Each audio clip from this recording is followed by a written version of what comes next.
Bueno, ahora vamos a hablar de tecnología de baterías y de infraestructura de recarga. Voy a tener el placer de moderar este panel y quisiera... ¿Se me oye? Sí. Al Alfredo Cabrera, que es director general de Hybrid and Electric Tech, a Sergio Lebrón, que es CEO de Blau Drive, José Alejandro Saniger, que es gerente de movilidad de Bosch, Carlos Morales Rozo, director comercial en la TAM de EVBox, Iván Villasana Flores, founding partner de Wheeling Mobility. Un fuerte aplauso, por favor.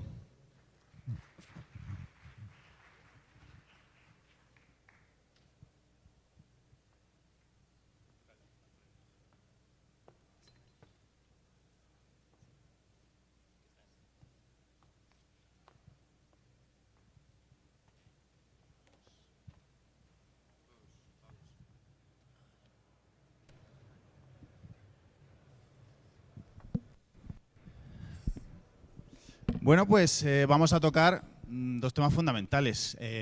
Las baterías, que al final son el corazón de un vehículo eléctrico, y la infraestructura de recarga, que al final es otro componente, otro protagonista dentro del ecosistema del vehículo eléctrico y la movilidad. Lo que voy a hacer es pediros que os presentéis muy brevemente en un minuto y contéis de dónde venís y un poquito vuestro background para que la gente conozca algo más de vosotros. Muchas gracias, Jaime. Buenas tardes a todos. Yo soy Sergio Lebrón, soy responsable de la empresa Blau Drive. Llevo como 9 años dedicado en exclusiva a la recarga de coches eléctricos. Anteriormente trabajaba en la empresa EVB, que patrocina la Fórmula E, era responsable de desarrollo de negocio en España y Portugal. Y luego fundamos Blau Drive, y Blau Drive ofrece soluciones de recarga para coches eléctricos, tanto a nivel hardware como a nivel software, ¿no? Digamos que damos una solución integral al cliente. ¿Qué tal? Soy Alejandro Saniger, gerente de movilidad en Bosch México. Dentro del área en la que estoy, en Bosch México, estamos siempre buscando nuevos modelos de negocio en el tema de movilidad. Creo que bueno, de las principales áreas de Bosch es todo lo que tiene que ver con la industria automotriz. Esta industria está en un profundo cambio, ¿no? Entonces, todos sabemos que hay que reinventarnos aquí. En 2017, hasta ahora, a partir de 2017, las ventas de autos han bajado. Eso tiene un poco a la industria nerviosa, pero es un momento interesante de oportunidades para entrar en nuevos esquemas. Y bueno, Bosch es una empresa que lleva más de 130 años de existencia, ¿no? Y la pregunta un poco que nos hacemos es si vamos a llegar a 200 años, por ejemplo. Y creo que eso depende de poder liderar en tiempos de cambios tecnológicos como los que estamos viviendo, ¿no? Entonces es un poco lo que estamos tratando de hacer en la área de movilidad de Bosch. Muchas gracias. Hola, buenas tardes a todos. Mi nombre es Iván Villasana, soy cofundador de una empresa que se llama Wheeling Mobility. Estamos basados en Monterrey, Nuevo León, pero bueno, hoy estamos construyendo la primera y más importante red de estaciones de carga para tomar y dejar monopatines y bicicletas, vehículos de última milla en América Latina como fase 1. Seguramente en los próximos años estaremos teniendo un enfoque más global. Nuestra razón de ser es que creemos y estamos muy convencidos de que las maneras de movernos tienen que cambiar. Hoy en día la infraestructura que se ha desarrollado en los últimos 50, 100 años para el vehículo está rebasada. Estamos convencidos que las bicicletas y los monopatines con infraestructura como puede ser las estaciones de carga puede ayudar de manera contundente a mejorar los economics que hoy tienen las empresas operadoras de estos servicios. Creemos que nuestras estaciones reducen de manera muy importante el tema de robo, el tema de rebalanceo y principalmente el tema de la carga. Entonces, hoy estamos aliados con empresas importantes, líderes en retailers, que los conocemos como socios comerciales, que tienen un footprint muy importante a nivel nacional e internacional hoy, y buscamos que nuestro primer despliegue sea en propiedad privada. Hoy hemos hecho acercamientos importantes también con autoridades para encabezar, articular o orquestar los lineamientos necesarios para poner el pavimento para que las empresas operadoras puedan llegar a diferentes ciudades y cada vez se permee más la cultura del usuario. Muchísimas gracias por la invitación. Gracias, Iván. Muy buenas tardes a todos, soy Carlos Morales, director comercial para Latinoamérica de EVBox. Quizás conocen a EVBox por las estaciones de carga, pueden ver un par de las que tenemos aquí afuera. Pero EVBox es una compañía que se dedica a prestar soluciones de carga. Lo hacemos a través del hardware, donde prestamos equipos para carga en tu casa, en la oficina, en lo que llamamos Destination Charging, donde no necesitas una carga rápida. Pero también prestamos soluciones de carga rápida, donde tú necesitas salir rápidamente 20, 30 minutos y cargar tu carro. Además de la parte de hardware, contamos con soluciones de software que le permiten a nuestros usuarios manejar las estaciones, manejar los puntos de carga, saber quién se conecta, dar accesos, saber cuánto consumo humo, qué precio le estoy poniendo a la electricidad. Y estamos desplegando estas soluciones por todas partes del mundo. Realmente EVBox es una startup que está creciendo. Hace 10 años empezó con este movimiento en Holanda y fuimos adquiridos por Engie hace un par de años. Hoy somos la empresa con el mayor número de puntos de carga instalados en el mundo, con alrededor de 100,000, y estamos haciendo un gran empuje para que en Latinoamérica el ecosistema de e-mobility salga hacia adelante. Me gustaría cerrar con un punto, y es que nosotros estamos motivados por una visión. La visión nuestra es llegar a un futuro de 0 emisiones. Lo queremos hacer empujando la movilidad sostenible, que va más allá de solamente moverse en carro, y lo queremos hacer con ofertas y soluciones que son, primero, que consideramos que son muy importantes para que realmente suceda esta revolución, y es que sean escalables, es que las podemos llevar a todas partes, es que puedan tener muchos usuarios, y segundo, es que sean a prueba de los retos que presentan el futuro. Es un sector tan dinámico, donde cambian tan rápido las soluciones, que nosotros nos enfocamos en presentar soluciones que vayan un poco más allá.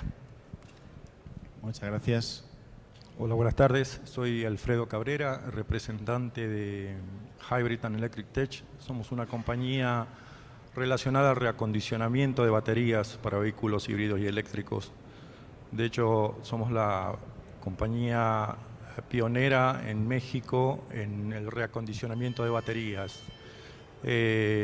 Trabajamos en la segunda y tercera vida de las baterías. Estamos relacionados en baterías de vehículos híbridos. Estamos trabajando con plataformas de taxis, estamos trabajando con plataformas de vehículos de renting que utilizan estas unidades y a la cual estamos dándole una segunda vida a la batería. Muchísimas gracias, Alfredo.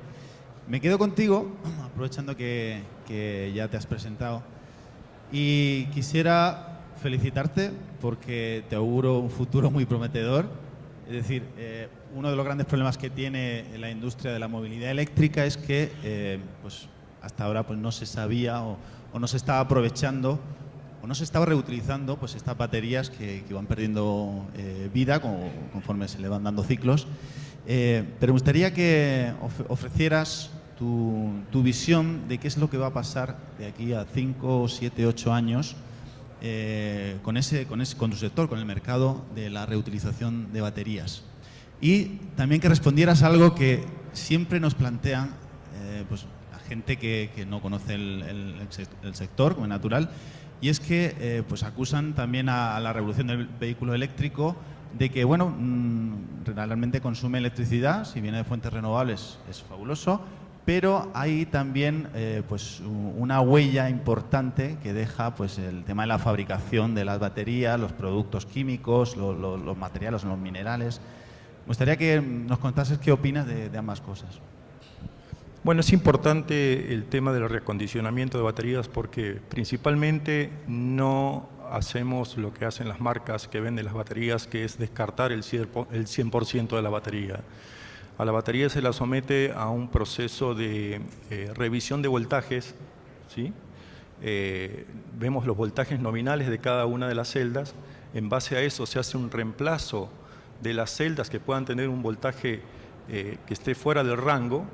Se reemplaza, se hace un balance general de la batería por intermedio del software y se instala la misma batería en el vehículo. Con eso estamos haciendo realmente un descarte de una proporción muy pequeña de la batería y no del paquete de baterías en general. Entonces la huella que estamos dejando ahí respecto al descarte de la batería es mínima y muy reducida. Muchísimas gracias. Ahora tengo una pregunta que os voy a lanzar a ti, Carlos, y a ti, Alejandro, que podéis responder cada uno cuando queráis. Y bueno, es la siguiente. Al final estáis dentro del negocio de la infraestructura de recarga, pero sí es verdad que los particulares, los propietarios de vehículo eléctrico, pues van a recargar en casa pues entre el 80 y el 85% de las veces. Y ahora mismo la infraestructura de recarga en vía pública o en puntos privados está infrautilizada en parte. ¿Cuándo pensáis que vamos a llegar al punto de break-even en el que vais a conseguir suficientes usuarios y suficiente recarga como para que ese negocio sea claramente rentable?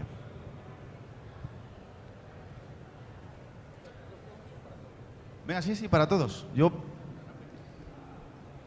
Gracias. En el caso de Wheeling Mobility, nosotros a través de nuestras estaciones de carga cumplimos todo un ciclo. Es muy importante, y lo han mencionado mucho en conferencias anteriores en este Summit, que es muy valioso realizar la carga de estos vehículos, hablando yo en el caso principalmente de vehículos de última milla, pues no de combustibles fósiles, sino a través de energías renovables. Sin afán de repetirlo, en el caso de Wheeling, hemos hecho las alianzas con los socios comerciales que tienen acceso, que están conectados hoy en día a La Ventosa en Oaxaca, y que la energía que se va a utilizar para cargar los vehículos de última milla viene de fuentes renovables. Entonces eso para nosotros es algo sumamente valioso, poderlo lograr para cumplir el ciclo completo que se requiere en el ecosistema. Estamos convencidos que el tema de la carga es algo que ya llegó para quedarse. El tema de última milla, desde nuestro punto de vista y desde nuestra trinchera, es la solución, es una ola que hoy va arrancando. Los vehículos, más bien dicho, los automóviles eléctricos ya llevan un poco más de tiempo. Nosotros venimos a empujar y a ver cómo podemos colaborar para que se le abra la puerta y tratemos de bajarnos más del coche para utilizar más vehículos de última milla, monopatines, bicicletas, motonetas, autobuses, camiones eléctricos. ¿Puedo agregar algo ahí? En este tema creo que, como vimos en la presentación anterior, la principal barrera es el precio todavía que tienen los vehículos eléctricos, y ese está bajando. Hay pronósticos que nos hablan de la paridad de precio que podría llegar en algún momento entre 2025 2030 si fuéramos más conservadores, pero en el momento lo que a mí no me cuadra totalmente es que a veces cuando veo pronósticos de cuántos autos eléctricos se van a vender en tal año, generalmente veo como un crecimiento relativamente lineal en la mayoría de los pronósticos. Sin embargo, cuando yo veo este tema de la paridad de precio, a mí me parece que ese sería un punto de inflexión, más bien, donde si ya el precio deja de ser una barrera, entonces como por qué te vas a seguir o sea, viene un cambio en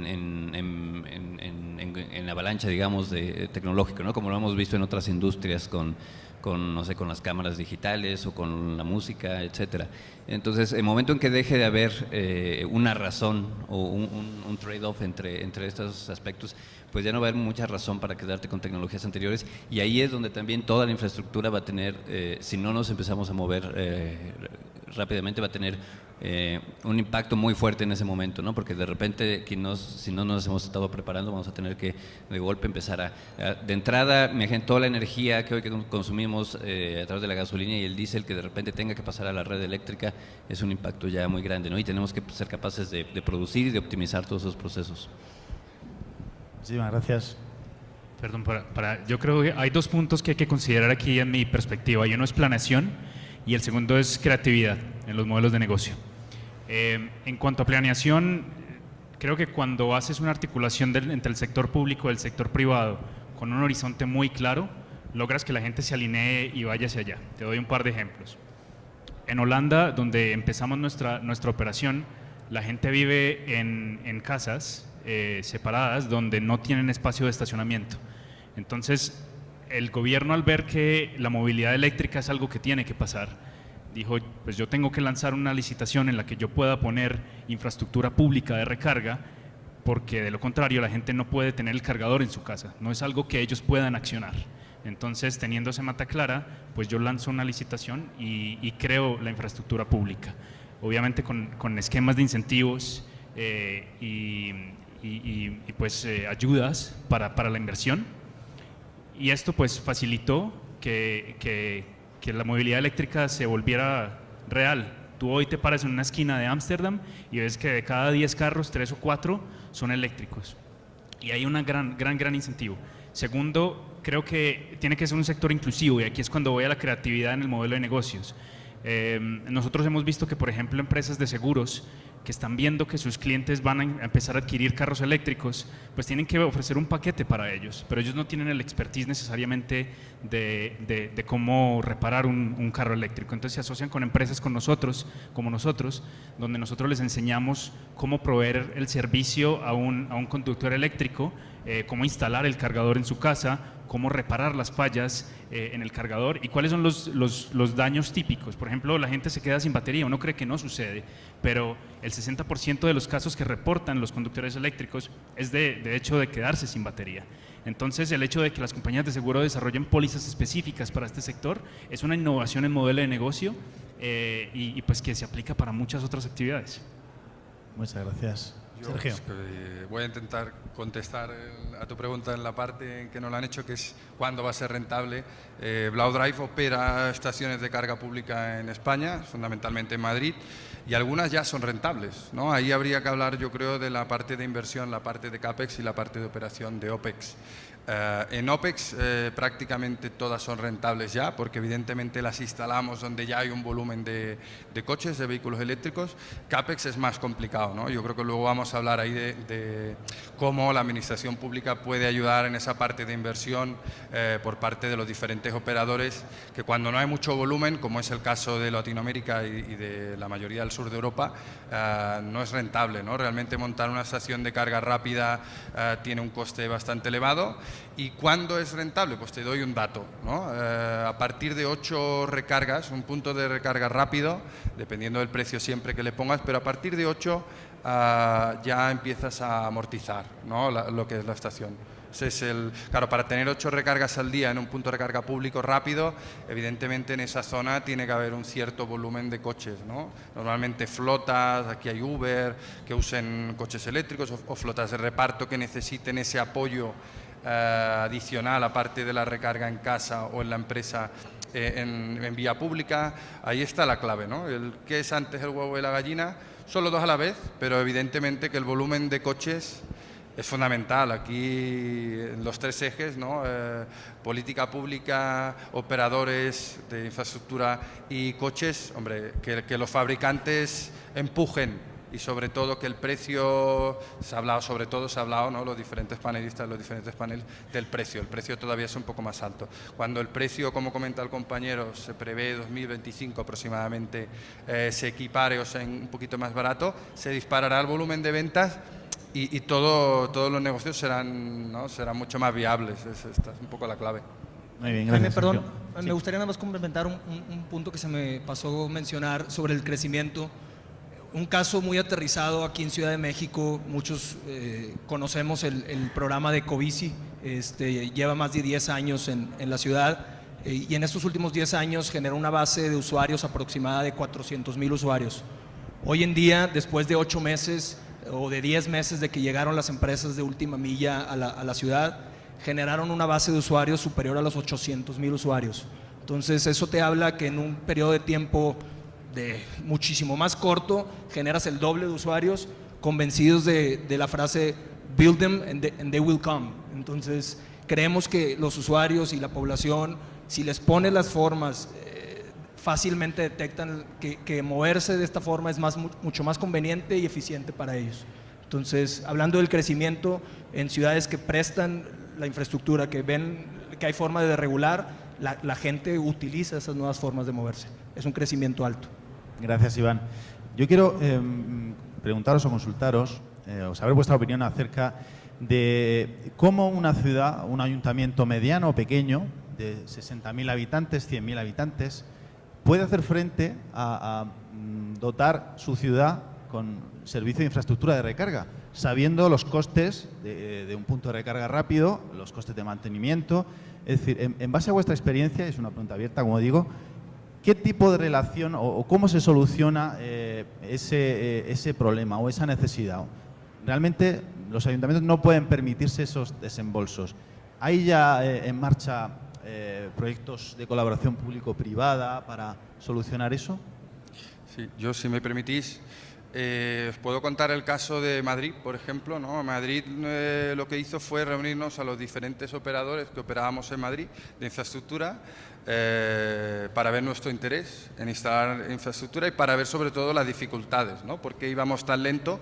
Porque ellos tenían un plan claro que querían que cada vez hubiera más coche eléctrico en Madrid. Empezaron ellos con su flota, han ido presionando a las diferentes flotas de empresas privadas también para que se cambien, y ellos nos invitaron, nos sentaron en la mesa, nosotros les explicábamos esto que comentamos, ¿no? De que sobre todo la parte de inversión es la más complicada porque no hay volumen, y ellos tomaron una decisión, yo creo, muy buena, de todo el conjunto de España fue la ciudad que yo creo que ha acertado más, y decidieron ellos hacer una licitación pública anual. Cada año ellos compran cargadores rápidos, inversión pura del ayuntamiento, y luego a los diferentes operadores que operamos nos lo ceden vía convenio a cambio de una serie de que cumplamos una serie de compromisos, ¿no? De que el precio no supere una cierta cifra, por supuesto te lo dan siempre con un condicionante del espacio, el espacio tiene que cumplir una serie de características, que sea abierto al público,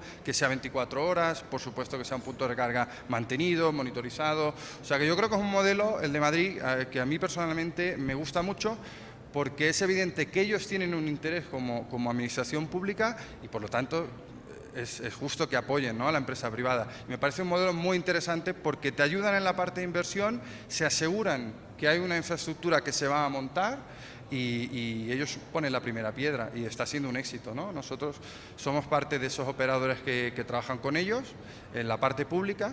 Tenemos la suerte de ser el principal en la parte privada, somos los que más trabajamos con ellos en la parte privada de su propia flota, y a mí es un modelo que me gusta mucho y que invito aquí, si hay administración pública, a que lo valore, ¿no? Porque al final es un beneficio para todos.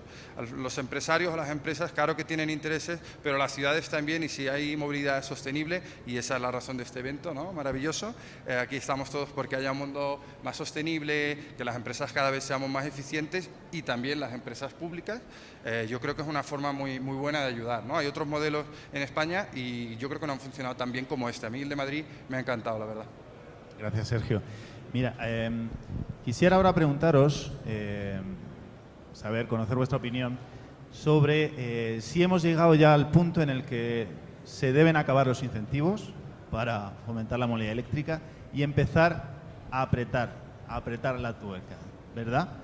Esto no pasó en Europa. Antes, Carlos, mencionabas el caso de Ámsterdam, también Noruega, Suecia. Allí, bueno, pues han llegado a un grado de madurez en el que no han necesitado aplicar medidas de restricción o medidas, digamos, de castigo, entre comillas. Pero no nos podemos permitir el dejar que la población o que la industria, el sector, evolucione de forma natural. Hay que aumentar el ritmo de adopción del vehículo eléctrico.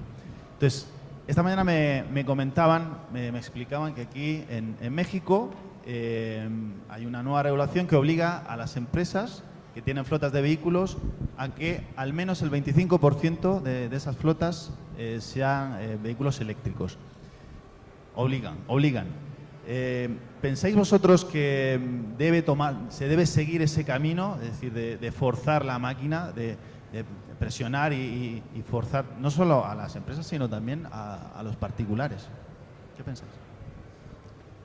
Hoy en Ciudad de México es el plano donde trabajamos nosotros y como empresa de ingeniería estamos constantemente observando cuál es el movimiento. Nosotros estamos detrás de las marcas optimizando la ingeniería del vehículo, de la batería. De hecho, somos un centro de servicios para todo lo que es relacionado al híbrido y al eléctrico. Lo dije en otra ponencia, hay un escalón muy importante entre el vehículo convencional y el vehículo eléctrico, que es el vehículo híbrido, que hoy en Ciudad de México, en todos lados para donde miremos, vamos a encontrar vehículos híbridos, tanto particulares como vehículos taxis o cualquier plataforma. A inicio de año, ahora en enero, salió una publicación donde decía que un vehículo híbrido, en este caso el más convencional, un Toyota Prius, está al mismo precio de un vehículo convencional. O sea, podemos compararlo a un Volkswagen Jetta, ¿no? Entonces, realmente, esa brecha que había entre lo costoso de un vehículo con este tipo de tecnologías está hoy equiparado. No así con el vehículo eléctrico, que todavía tiene un precio significativamente más alto y a lo mejor no está apoyado por un plan de gobierno o un plan de ayuda para el usuario que vaya a comprar un vehículo así. Bueno, en mi opinión, yo creo que una visión paternalista del Estado empujando solito la movilidad eléctrica no funciona. No nos va a llevar el resultado que queremos en el tiempo que queremos. Así que yo creo que, como lo decía antes, fijar metas que dejen la claridad de hacia dónde queremos llegar, le permite al sector público dar una pauta, pero también al sector privado entender cómo tiene que invertir. Por dejar algunas de las metas que se han visto en el contexto nuestro de Latinoamérica. En Chile, al 2050, el 100% del transporte público tiene que ser eléctrico. En Costa Rica, a 2035, el 70% del transporte público tiene que ser cero emisiones. En Colombia, a 2035, 600.000 vehículos eléctricos se esperan en las calles. En Ecuador, a partir de 2025, cualquier vehículo nuevo de transporte público debe ser eléctrico. Yo creo que cuando se fijas este tipo de metas, estás poniendo un gran incentivo también para el sector privado. Yo soy cercano, por supuesto, al caso de Engie y veo cómo en Engie trabajan modelos innovativos de renta de la infraestructura. Sabemos que la infraestructura es costosa, pero si tú tienes el capital para desarrollarla y no simplemente vender, en nuestro caso, por ejemplo, vender estaciones de carga, es vender carga como un servicio, ¿sí? en el que puedes rentar tú la estación y pagar o cobrar por el acceso y por cargar tu vehículo. Así que yo creo que todavía tenemos una gran oportunidad de desarrollar nuevos modelos de negocio, pero el sector el sector privado tiene también una gran oportunidad de ser creativo y tomar diferentes perspectivas para generar dinero. Muchas gracias. Hoy contestando muy brevemente para darle tiempo a los demás ponentes, una respuesta contundente para mí es sí, definitivamente las autoridades y la IP deben, si me permiten utilizar la palabra, ser cómplices en empujar este tipo de iniciativas, porque la ola, señores, ya nos alcanzó. Hoy yo sí veo que estamos algo tarde y necesitamos redoblar esfuerzos para poder sobrepasar esta situación de contaminación y de emisiones que tenemos tan alta que nunca pensamos que fuéramos a tener tan cerca. Definitivamente los tipping points, los momentos disruptivos en la historia, hace 100 años la gente se preocupaba por conseguir la paja para poder alimentar a los caballos.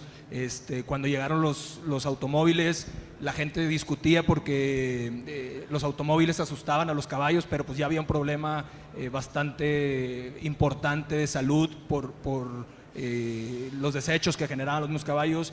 Siempre hay un momento en donde la industria se contrae. Yo creo que este es un momento muy importante para las empresas de última milla y invitar a bajarnos del automóvil para utilizar los vehículos de proximidad, de distancias cortas. Gracias. Sí, nuestros gobiernos también muchas veces se preguntan en América Latina y en otras regiones si es buen uso del dinero público meterlo en estas industrias, ¿no? Si voy a subsidiar compras de autos que a veces son vistos como de lujo o para una minoría, ¿no? Entonces creo que hay que ser como bastante creativos en cómo financiamos, a veces hacer como subsidios cruzados de unas áreas a otras y ser creativos con estos modelos de negocios como hablamos.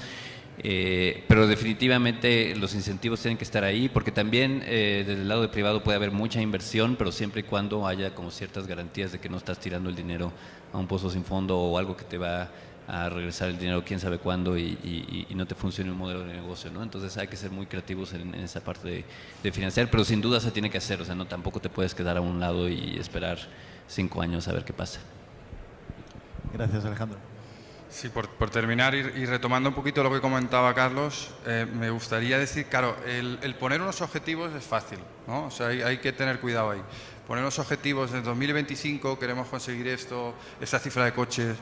Donde hay que centrarse y donde hay que sentar a la administración pública es cómo lo vamos a hacer. Y ahí es donde es evidente de que tiene que haber colaboración público-privada. Y ahí es donde se ve si realmente hace falta esa subvención o no, ya sea el coche o sea la infraestructura. Subvencionando la infraestructura tiene la garantía de que es público, ¿no? Cuando subvencionas coches es al usuario del coche, sea un particular o una empresa. Pero recalcaría eso, ¿no? O sea, sí, hay planes, perfecto, queremos conseguir tantos coches, queremos descarbonizar, vale, pero ¿cuáles son, cómo lo vamos a conseguir, ¿no? ¿Cuáles son los puntos que vamos a trabajar? ¿Quiénes somos los implicados? ¿Qué tiene que hacer quién? Ahí es donde hay que centrarse, ¿no? Porque si no, los planes al final, como en la vida, ¿no? Quiero hacer tal, vale, pero tienes que poner, para llegar a metas hay que poner objetivos, ¿no? Y tienes que ir consiguiendo. Y esto por parte de la administración pública es muy difícil, ¿no? La parte política normalmente se queda más en los planes y le cuesta mucho la parte de ejecución. Afortunadamente en este sector, como hace falta ejecución privada, yo creo que esa mesa de debate, y se ha hablado aquí durante los diferentes paneles, es obligatoria, ¿no? Entre la parte pública y la parte privada. Pero recalcaría eso. Muy bien, hay objetivos, pero ¿cómo lo vamos a hacer, ¿no? Esto es... Gracias, Sergio. Mira, ahora quisiera que miraseis un poquito al futuro, en un marco temporal, no sé, de 5, 7, 8 años, porque voy a plantear dos cuestiones que tienen que ver con la usabilidad, al final, de la infraestructura de recarga. La primera es la interoperabilidad de los puntos de recarga. Yo tengo coche eléctrico y me tengo que preocupar de estar dado de alta en las 3 sistemas operadoras que ofrecen recarga en mi ciudad. Y tengo que llevar 3 tarjetas, identificarme como usuario. Realmente eso es un problema que no está del todo resuelto. Y quisiera que contaseis cómo es vuestra visión, cómo pensáis que se debe resolver eso. Y la segunda cuestión tiene que ver, como decía, con la usabilidad, y es que nos estamos acostumbrando todos a que todo sea muy cómodo. Pensad en cómo consumimos entretenimiento digital, pensad que con un clic en nuestro smartphone podemos acceder a Netflix o comprar vía Amazon. Pues yo quiero hacer lo mismo con la recarga. Yo no quiero cargar con los cables en mi maletero, sacarlos, conectarme al punto, ver si es compatible el conector, si no, y mucho menos mi mujer. Es decir, es un problema. Entonces, ¿qué pensáis? ¿Pensáis que la recarga va a evolucionar en el sentido de la recarga por inducción, recarga magnética, en la que tú te posas encima del área de recarga y no te tienes que preocupar de sacar cables? Lo digo porque al final la sociedad está evolucionando en ese sentido, de hacerlo todo fácil, hacerlo todo pues, de la forma más rápida y cómoda. Ahí lo dejo. Bueno, en el plano mexicano yo soy usuario también de vehículo eléctrico y hay una deficiencia importante en el tema del mantenimiento de estos puntos de recarga. De hecho, me atrevo a decir que el 20% de los puntos de recarga que son del gobierno de la ciudad no funcionan, o más. Y los puntos de recarga que son privados o son instalados por empresas fabricantes de cargadores, no están mantenidos. Me ha tocado cargar mi vehículo en un centro comercial donde supuestamente debe estar funcionando bien, el vehículo no cargó o el vehículo a la hora de encenderlo me dio un error. ¿Por qué? Porque ese cargador no está mantenido.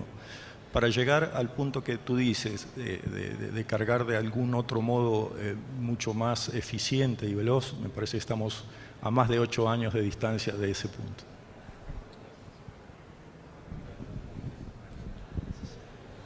Voy a empezar con el parte de usabilidad. Yo creo que si no presentamos soluciones que son de fácil acceso y de fácil uso al usuario, la movilidad eléctrica se va a tardar mucho.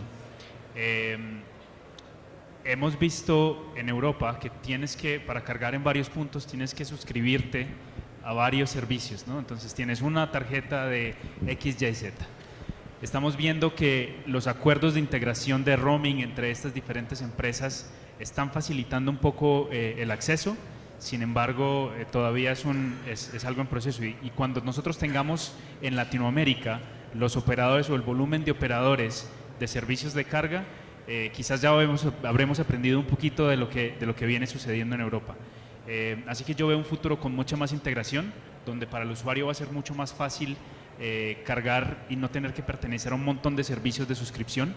Por otro lado, estamos viendo que algunas de las directivas están yendo hacia que tú puedas, tu carro se pueda identificar fácilmente con el cargador y que tú con tu tarjeta de crédito, sin tener que suscribirte a ninguna red, puedas pagar en el cargador.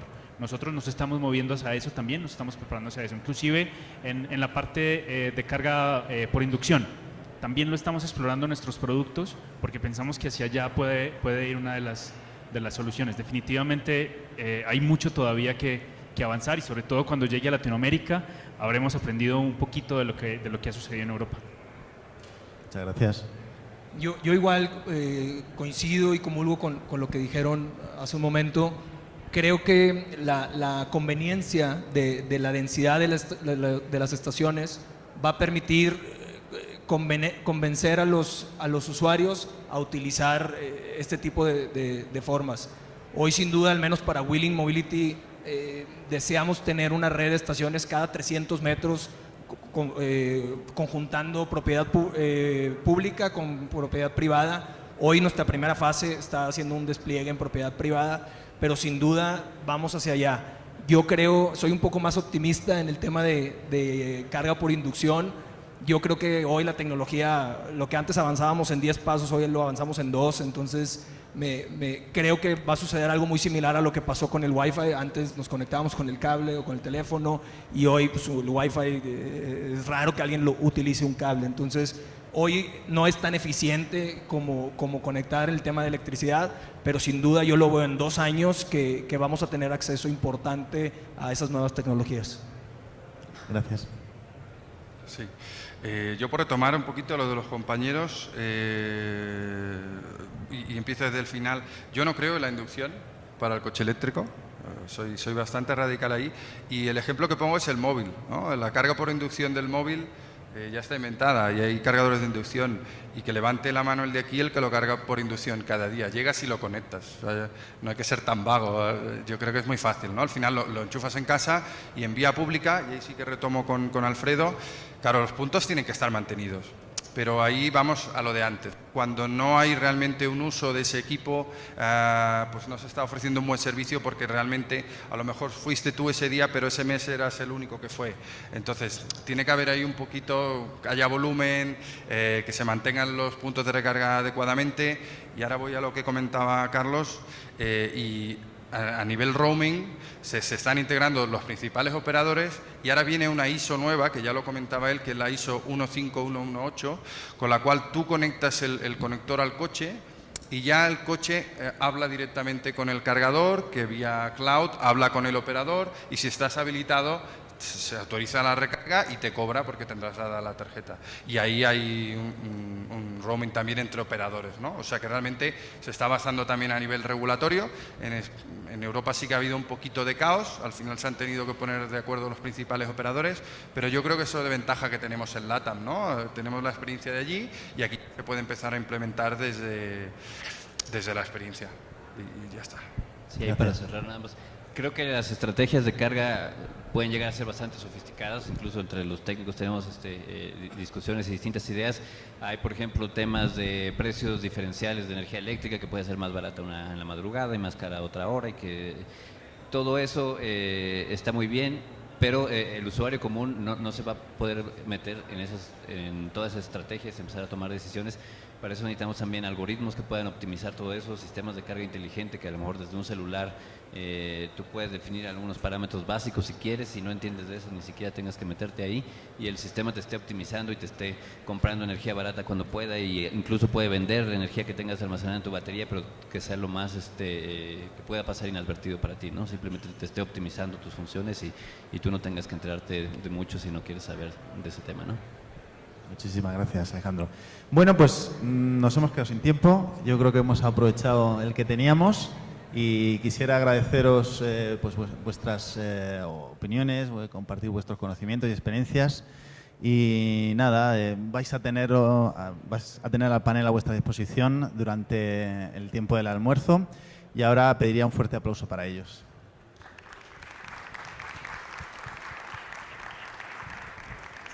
Vamos a hacer aquí una foto de recuerdo.